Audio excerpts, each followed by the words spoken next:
Hi guys, it's Andy from Man City Fan TV. This is the preview interview with Scott from Runaway Challenge at Burnley in advance of the FA Cup game tomorrow.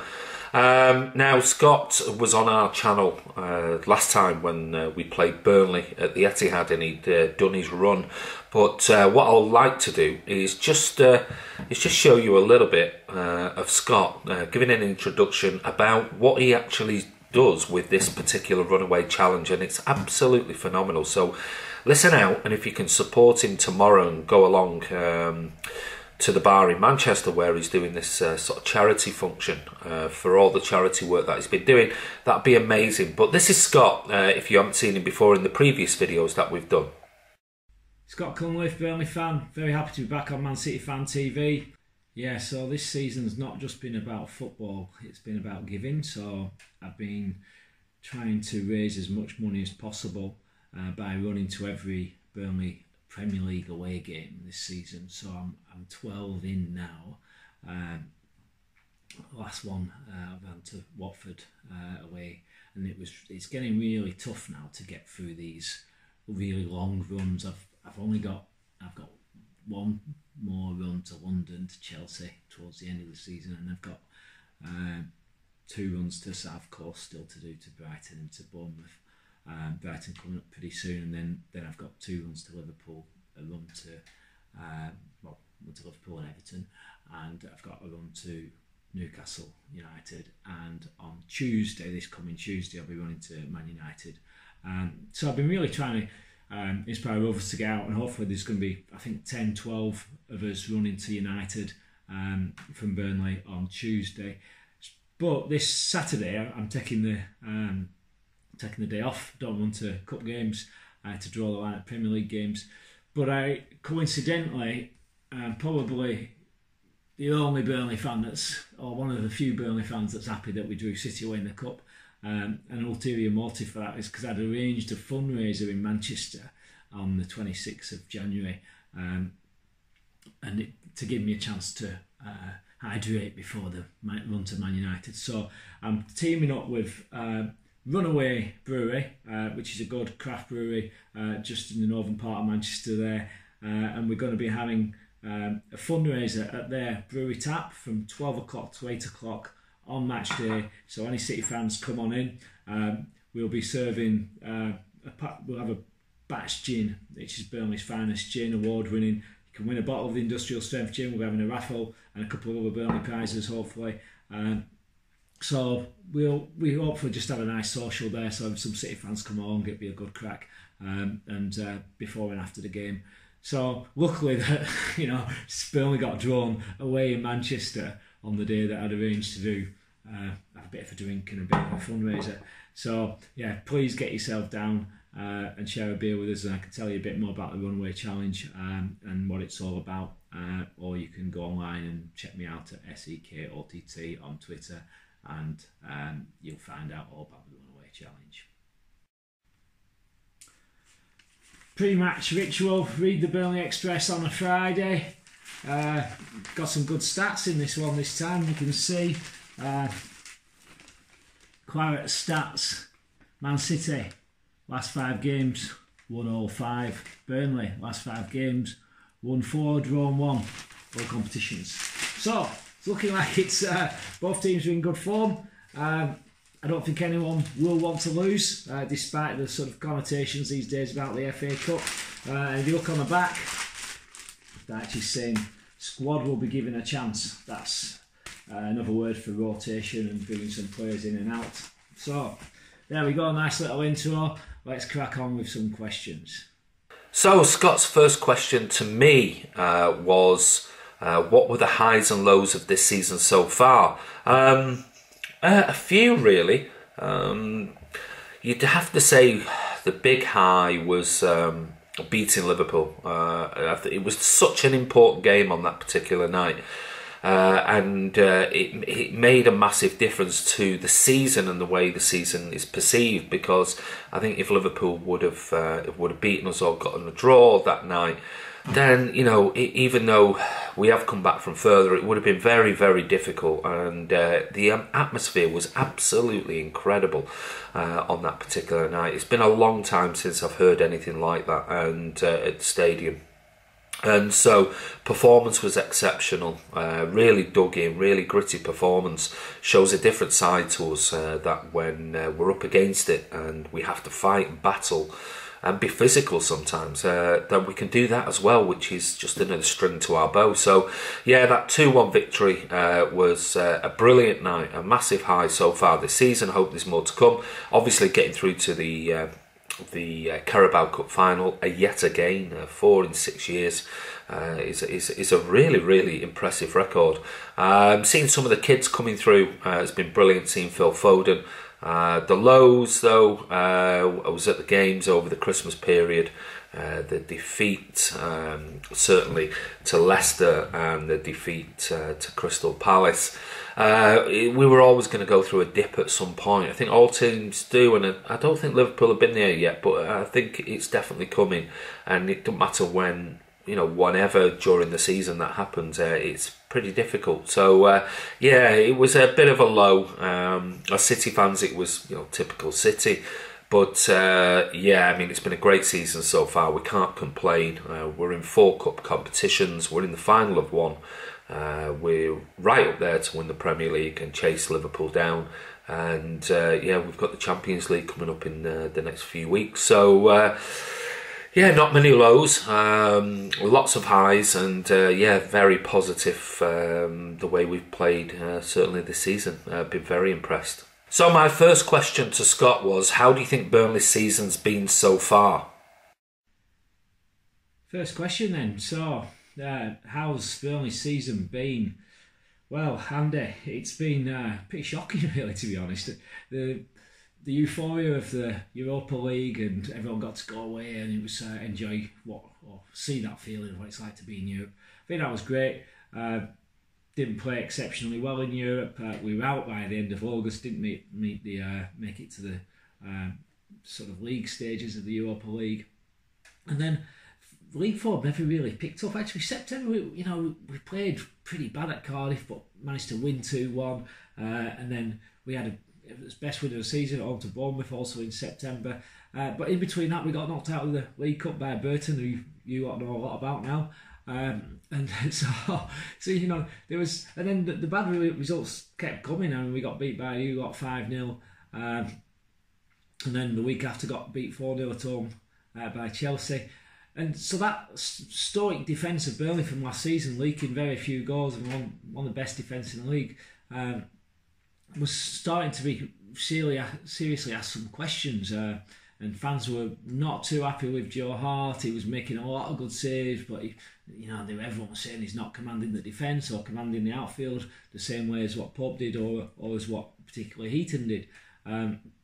So a lot of fans calling for Heaton to come back in because he was fit. Pope still wasn't fit. But the midfield wasn't creating hardly any chances at all. We were struggling, and our goal ratio at some stage wasn't goal to shot ratio wasn't too bad, but we weren't creating any chances. It was really going away was really tough. We managed to get a draw away at Leicester, but it's been a real struggle, and even through into December, it was still Boxing Day we got beat 5-1 at home by Everton, and you're really struggling to think where's points going to come from.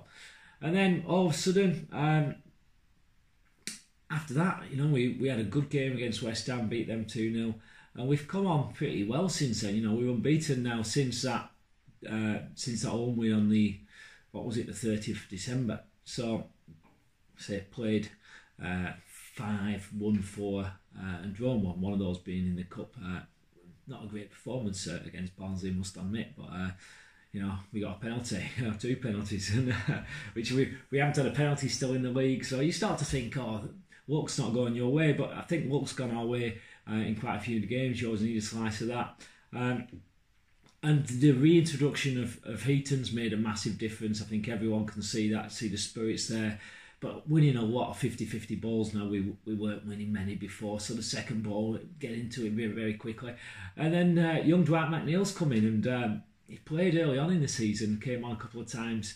and looked pretty good, and never really got back in. And then he played in I think he had to change things for that West Ham game on the 30th after the drubbing by Everton. It's Dwight McNeil's been fantastic coming in. So he's a 19-year-old, and they're saying in the Burnley Express today, McNeil's the best midfielder we've had since Trevor Steven, and that's going back some years, or best homegrown midfielder. So good little winger there, but it just seems like the team's clicking again together now. Sort of defence has tightened up a bit. We're getting some heroic stops and blocks still conceding probably too many chances.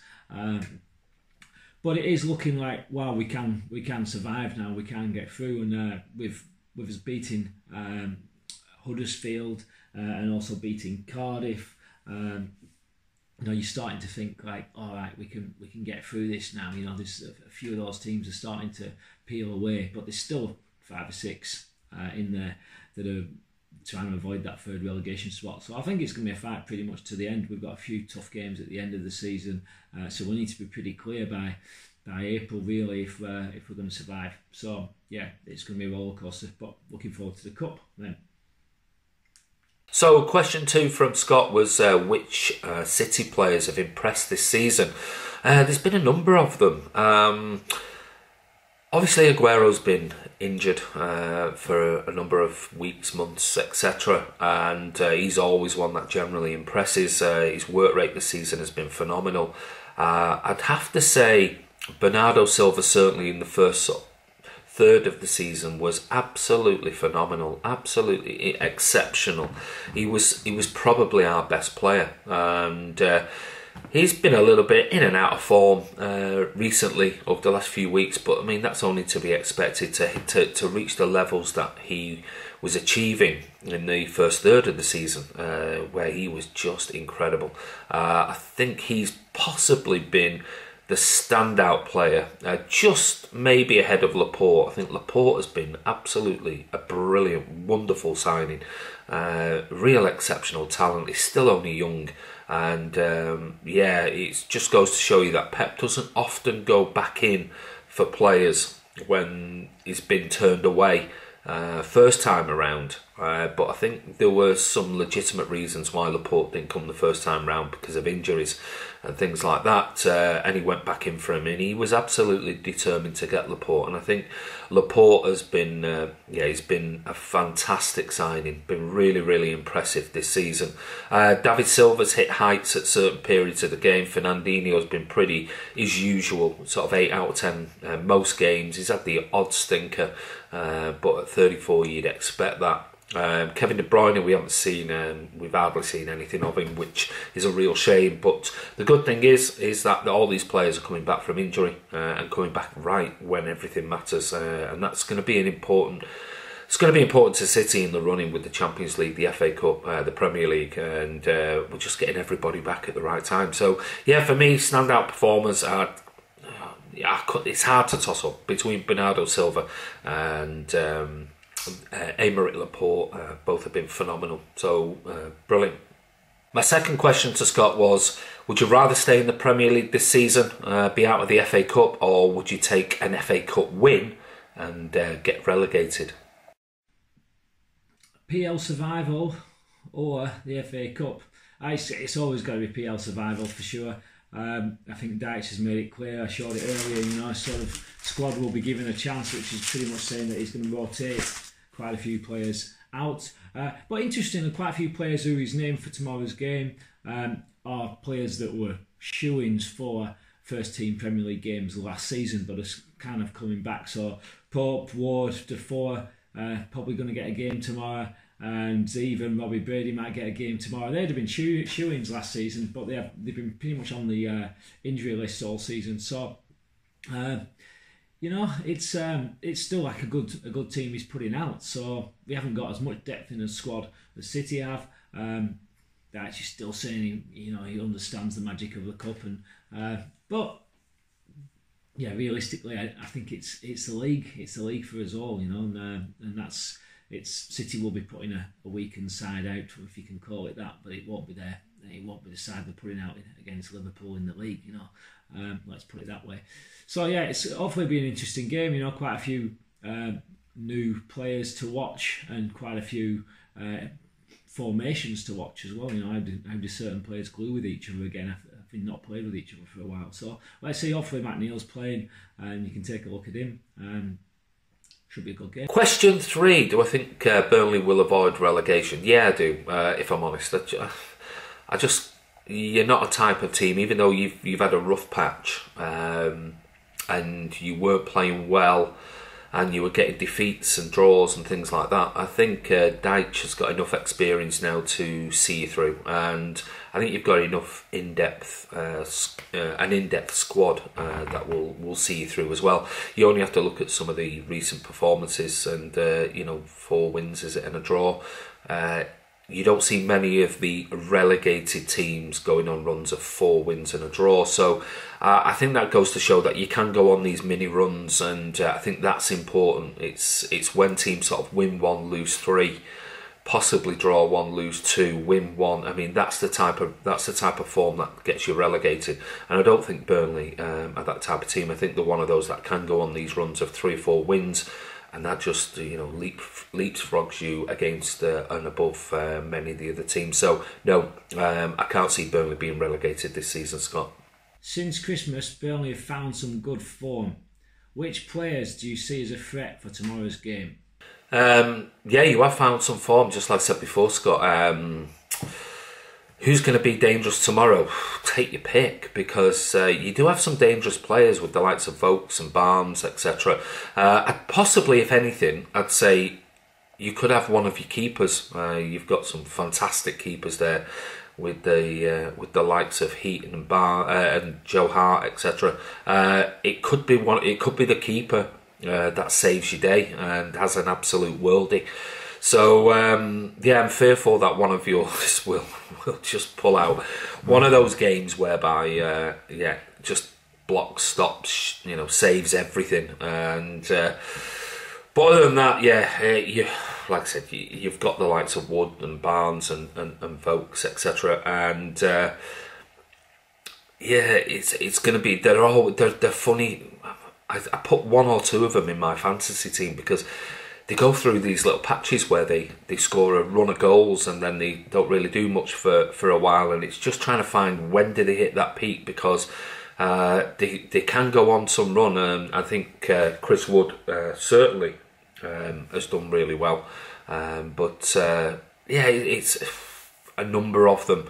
But those are the sort of 3. I think your keepers and those 2 guys up front, whoever plays, whether Vokes and Wood plays, I'm not sure about if anyone's injured out of them. But I think we need to be careful, and it depends on who we play. Do we put out a full strength team? Obviously we've got Newcastle coming up, or do we bring in the likes of give Eric Garcia another game, or are we going to go strong and play the likes of Stones and Laporte, Stones, Otamendi, or Otamendi and Laporte?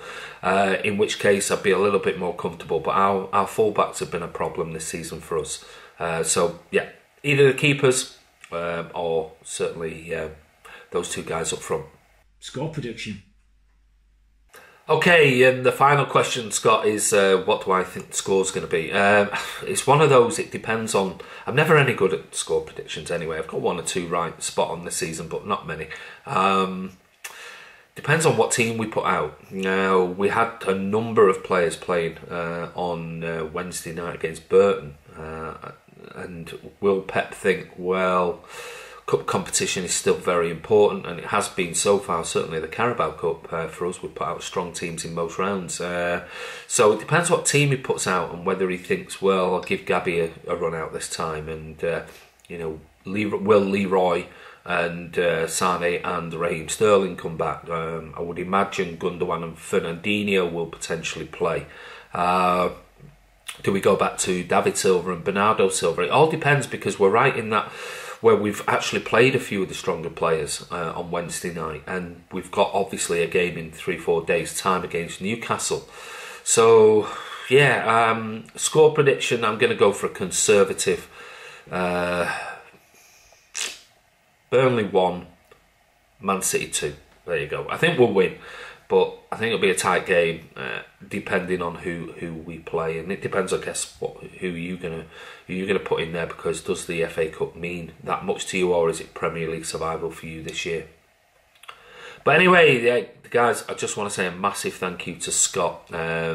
He's doing an amazing job, and I love watching his videos when he's at runs at like 5-6 o'clock in the morning. And then he turns around and says, I've got like 60 kilometres to go. And you're thinking, 60 kilometres, what, till tonight?